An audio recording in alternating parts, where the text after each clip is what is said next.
नमस्कार दोस्तों, एनएस ज्योतिष में आपका फिर से स्वागत है। आज हम बात करेंगे वृश्चिक लग्न यानी कि स्कॉर्पियो एस्टेंडेंट का जनवरी 2025 आपके लिए कैसा रहेगा, ये हम लोग जानेंगे।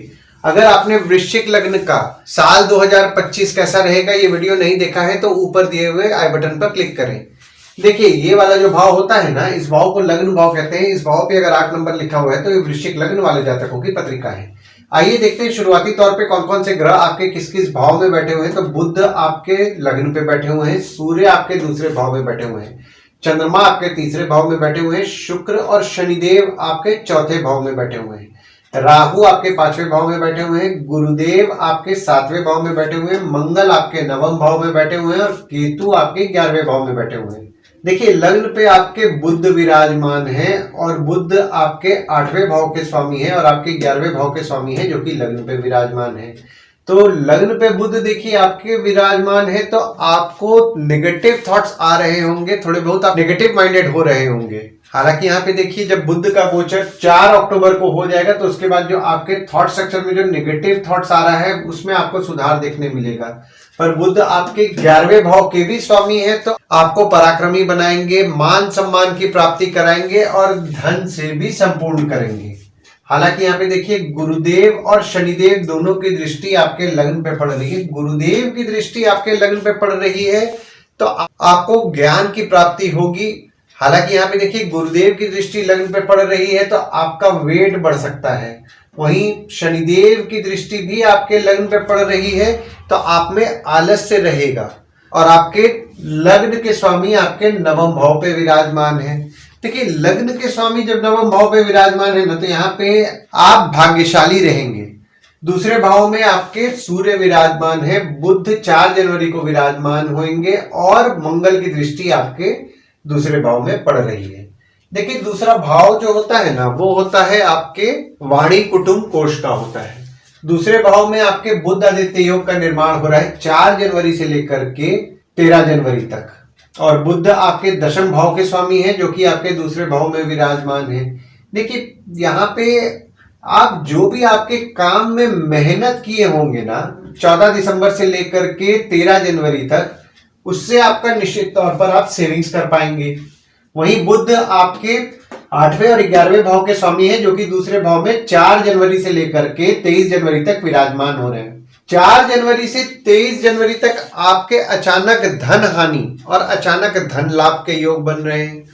वहीं 11वें भाव के भी स्वामी बुध हो जा रहे हैं जो कि दूसरे भाव में विराजमान 4 जनवरी से हो रहे हैं। तो अगर आपने कोई इन्वेस्टमेंट किया हुआ है तो उससे निश्चित तौर पर आपको इनकम मिलेगा। अगर आप ब्याज संबंधित काम करते हैं तो ब्याज संबंधित काम से आपके लाभ के योग बन रहे हैं और अगर आपका कोई घर या दुकान किराए पे नहीं गया है तो उससे भी आपके लाभ के योग बन रहे हैं। और मंगल की दृष्टि भी आपके दूसरे भाव में 21 जनवरी से पड़ रही है तो यहाँ पे आपके फैमिली के सदस्य यानी कि परिवार के सदस्य स्वभाव में थोड़ा एग्रेसिव रह सकते हैं, छोटे मोटे विवाद हो सकते हैं, विवाद से बचना है। और आपके दूसरे भाव के स्वामी आपके 7वें भाव में विराजमान है 1 मई 2024 से और 14 मई 2025 तक विराजमान रहेंगे और 9 अक्टूबर से लेकर के 4 फरवरी 2025 तक आपके 7वें भाव में वक्री भी है। यहाँ पे देखिए, आपकी स्पाउस अगर आपके काम में मदद करती है ना तो उनके द्वारा अगर आप सेविंग्स करने का प्रयास कर रहे हैं तो आपके लिए बेनिफिशियल है। काम भागीदारी में कर रहे हैं, भागीदार से आपके सेविंग्स होने की संभावनाएं ज्यादा बन रही है, यानी कि भागीदार द्वारा आपका कुछ काम ऐसा हो जाए जिससे कि आपके सेविंग्स हो। तीसरे भाव में आपके चंद्रमा 1, 2, 29 और 30 तारीख को विराजमान है, सूर्य 14 जनवरी को विराजमान होंगे और बुध 24 जनवरी को विराजमान होंगे। दृष्टि देखें तो गुरुदेव की दृष्टि आपके तीसरे भाव में पड़ रही है और मंगल की दृष्टि आपके तीसरे भाव में पड़ रही है। देखिए, यहाँ पे तीसरे भाव में भी आपके बुध आदित्य योग का निर्माण 24 जनवरी से हो रहा है। देखिए, तीसरा भाव जो होता है वो होता है आपके स्वयं के पराक्रम, धैर्य, छोटे भाई बहन, पड़ोसी, डेली के प्रवास का होता है। देखिए, 1, 2, 29 और 30 तारीख को अगर आपके काम के लिए कोई भाग दौड़ करने को आपको मिल रहा है ना तो कीजिएगा, उससे निश्चित तौर पर आपको बेनिफिट होगा। वहीं सूर्य जब 14 जनवरी को आपके तीसरे भाव में विराजमान होंगे तो आपके काम से आपको हिम्मत बढ़ाएंगे।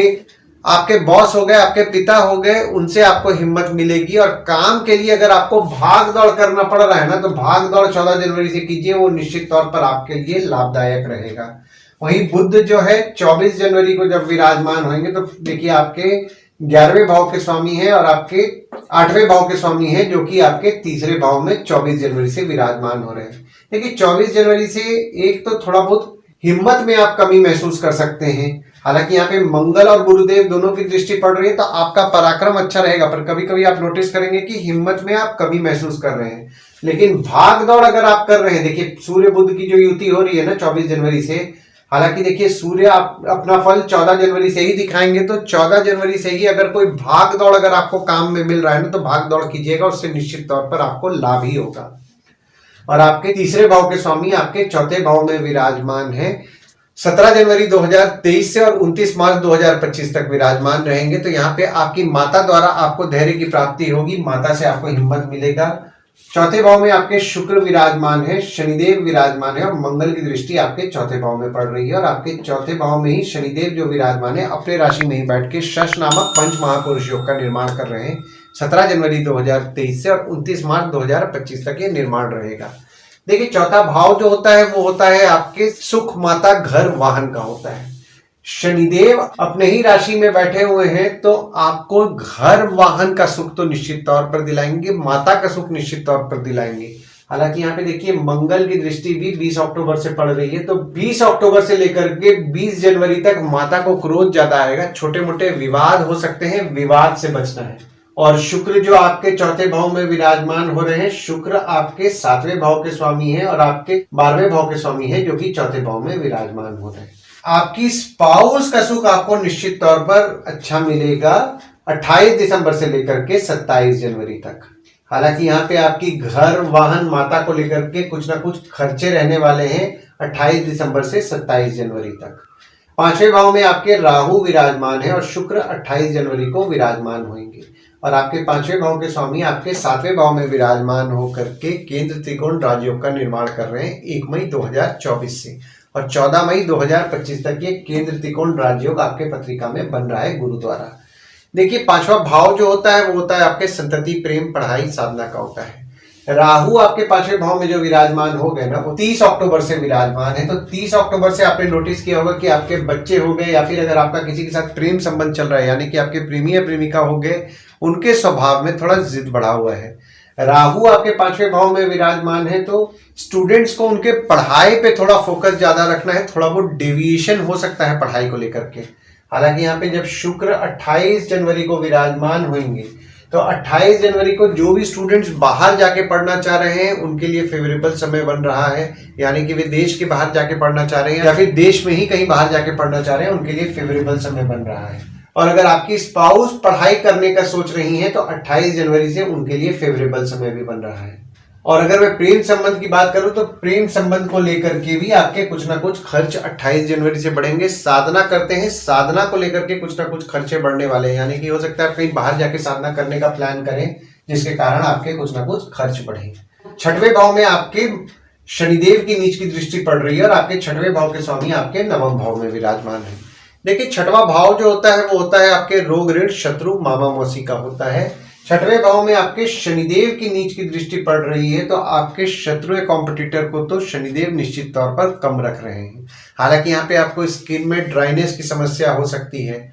और आपके 6वें भाव के स्वामी आपके 9वें भाव में 20 अक्टूबर से लेकर के 20 जनवरी तक आपके 9वें भाव में ही विराजमान रहेंगे। तो आपका तो लक अच्छा साथ देगा, पर आपके शत्रु या कॉम्पिटिटर का भी लक अच्छा साथ देने वाला है।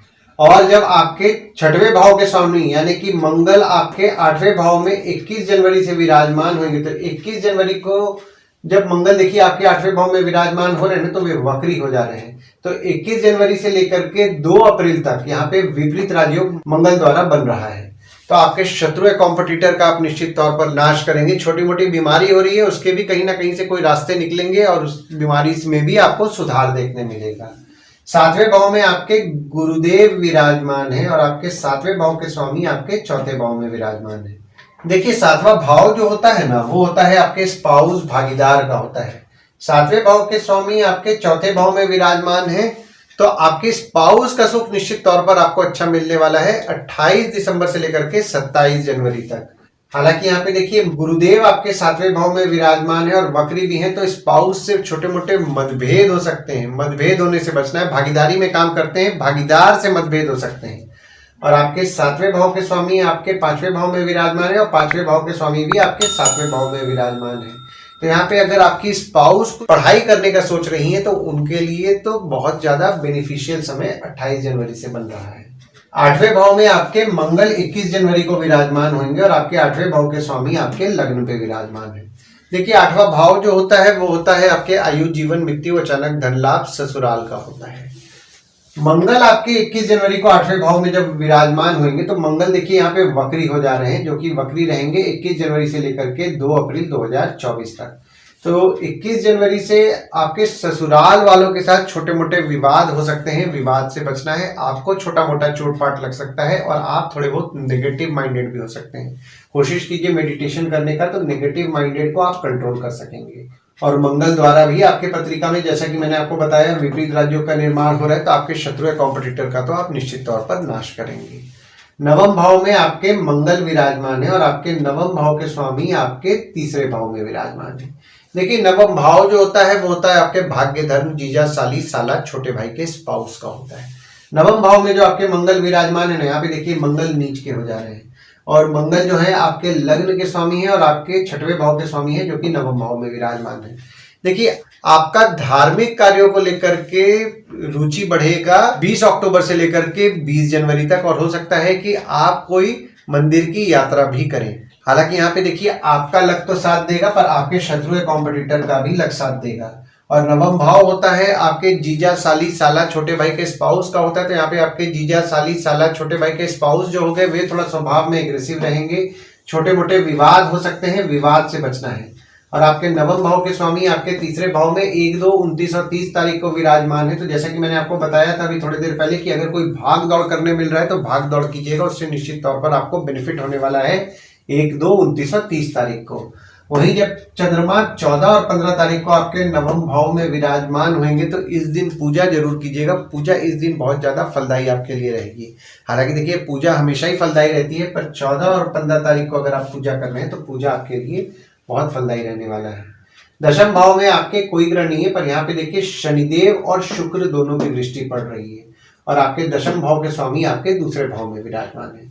देखिए 10वां भाव जो होता है वो होता है आपके बॉस, पिता, काम, ऑफिस का होता है। 10वें भाव में शनिदेव की दृष्टि पड़ रही है तो आपके बॉस, पिता से मनमुटाव होने की संभावनाएं बन रही है 1 मई 2024 से। तो मनमुटाव से आपको बचना है आपके बॉस और पिता से।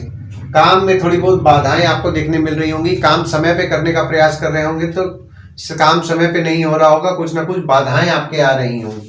और आपके 10वें भाव के स्वामी आपके 2रे भाव में विराजमान है 14 दिसंबर से लेकर के 13 जनवरी तक। तो 14 दिसंबर से 13 जनवरी तक काम में बाधाएं आएंगी, पर यहाँ पे आपको जो भी आप मेहनत करेंगे उसका आपको लाभ निश्चित तौर पर होगा। और 11वें भाव में आपके केतु विराजमान है, गुरुदेव की दृष्टि पड़ रही है और मंगल की दृष्टि 21 जनवरी से पड़ेगी और आपके 11वें भाव के स्वामी आपके लग्न पे विराजमान है। देखिए 11वां भाव जो होता है वो होता है आपके आय, यानी कि इनकम, दोस्त, पहचान के लोग, कम्युनिकेशन, बड़े भाई बहन का होता है। केतु आपके 11वें भाव में विराजमान है 30 अक्टूबर 2023 से। तो 30 अक्टूबर 2023 से आपने नोटिस किया होगा कि आपके अचानक धन लाभ के योग बन रहे हैं और गुरुदेव की दृष्टि भी आपके 11वें भाव में पड़ रही है 1 मई 2024 से। तो लाभ निश्चित तौर पर होगा। हालांकि काम में थोड़ी बहुत बाधाएं आपको देखने मिलेंगी, पर आपको लाभ होगा। और मंगल की दृष्टि भी आपके 11वें भाव में पड़ने लगेगी 21 जनवरी से। पैसे के लिए एग्रेसिव नहीं होना है, किसी से भी विवाद से बचना है। अगर आपका पैसा कहीं अटक रहा है तो कोशिश कीजिए विवाद में ना पड़े, क्योंकि यहाँ पे देखिए शुक्र की दृष्टि भी 28 जनवरी से पड़ेगी। तो 28 जनवरी से कोई लेडीज की अगर आप पैसा निकलवाने में मदद करेंगे, नहीं ये बात मैं बोल रहा हूँ, जो लोग व्यापार करते हैं उनको निश्चित तौर पर लाभ होगा। 12वें भाव में आपके कोई ग्रह नहीं है, पर यहाँ पे देखिए मंगल की दृष्टि आपके 12वें भाव में पड़ रही है और आपके 12वें भाव के स्वामी आपके 4थे भाव में विराजमान है। देखिए 12वां भाव जो होता है वो होता है आपके खर्च, जेल, फॉरेन, हॉस्पिटल, मोक्ष का होता है। 12वें भाव में आपके मंगल की दृष्टि पड़ रही है 20 अक्टूबर से लेकर के 20 जनवरी तक। तो 20 अक्टूबर से 20 जनवरी तक किसी भी किस्म के विवाद से बचना है। और अगर विवाद हो भी जा रहा है तो कानूनी मामले पे नहीं जाने देना है, अपने एंड से ही अगर आप सॉल्व करेंगे तो ज्यादा अच्छा रहेगा।